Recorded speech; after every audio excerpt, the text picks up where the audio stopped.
Барлықтарыңызға сәлем, менің есімім Әлібек Аружан, және де осы кітапхананың оқырманы болып келемін.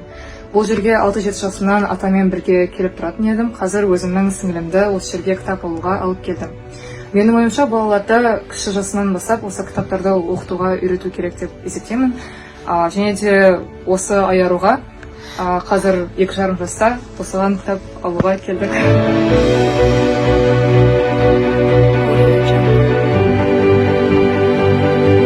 Бұл кітапханада кішкентай балаларға арналған QR-кодпен кітаптар бар екен.